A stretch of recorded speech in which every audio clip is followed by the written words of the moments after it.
सिर्फ 23 साल का था वो हंसता मुस्कुराता सिख नौजवान, जिसकी मूछें भी अभी हल्की हल्की ही निकली थी, और वो गलवान की लड़ाई में शहीद होकर वीर गति पा गया। लेकिन जाने से पहले उसने वो वीरता दिखाई जिसने न सिर्फ उसकी रेजिमेंट का, न सिर्फ भारत की फौज का, न सिर्फ सिख समुदाय का, बल्कि भारत भूमि का नाम बहुत ऊंचा कर दिया।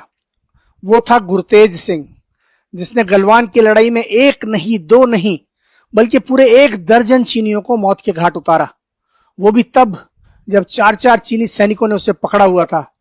वाह रे गुरतेज, तुमने साबित कर दिया कि ऐसा क्यों कहा जाता है कि एक अकेला सिख 1.25 लाख के बराबर है।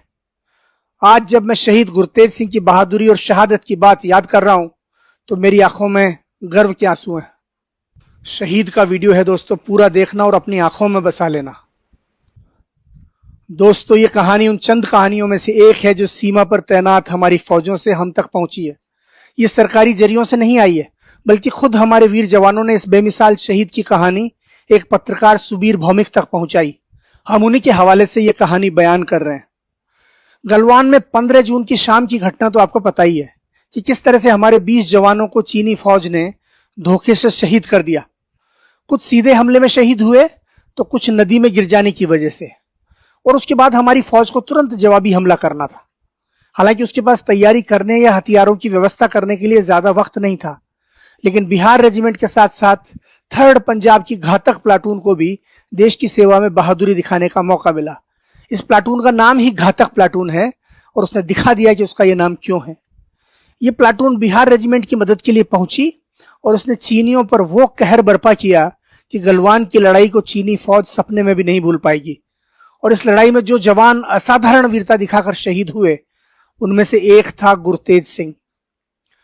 जो सिख जवान रेजिमेंट की मदद के लिए दौड़े, उनमें 3rd पंजाब घातक रेजिमेंट के साथ साथ मीडियम आर्टिलरी के सिख गनर भी थे।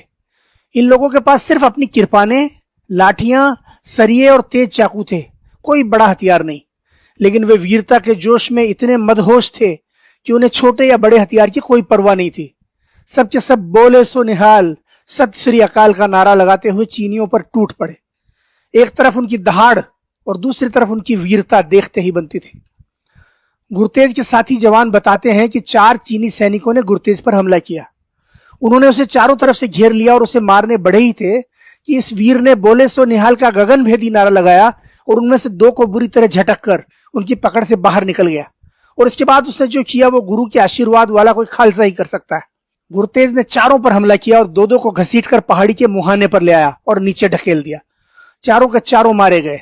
इस दौरान खुद गुरतेज का भी संतुलन बिगड़ गया और वो भी नीचे की तरफ फिसलने लगा, लेकिन किसी तरह एक बड़ी चट्टान का सहारा लेकर उसने खुद को नीचे गिरने से बचा लिया।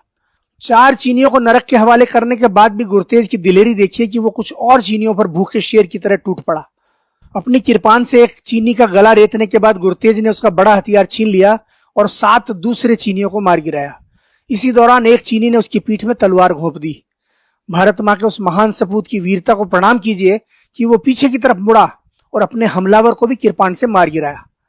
जब गलवान की खूनी लड़ाई खत्म हुई तो गुरतेज वीर गति को प्राप्त हो चुका था, लेकिन उसके हाथों मारे गए 12 चीनियों की लाशें गुरु गोविंद सिंह की इन अमर पंक्तियों की याद दिला रही थी कि 1.25 लाख से 1 लड़ाऊं तब गोविंद सिंह नाम कहाऊं। वाह रे गुरतेज, तुमने अपनी अगली पिछली पीढ़ियों का नाम स्वर्णाक्षरों में लिख दिया। भारत मां के वीर सपूत, तुम वीरता के किस्सों में, किंवदंतियों में, हमारी किताबों में, इतिहास में, फौज की दास्तानों में और दुश्मन की यादों में जिंदा रहोगे। पंजाब के मानसा जिले के बीरेवाला डोगरा गांव का रहने वाला था गुरतेज सिंह। गुरतेज सिंह ने जिस स्कूल में पढ़ाई की थी, अब वो स्कूल गुरतेज के नाम से ही जाना जाएगा। पंजाब सरकार ने उसका नाम बदलकर गुरतेज के नाम पर कर दिया है।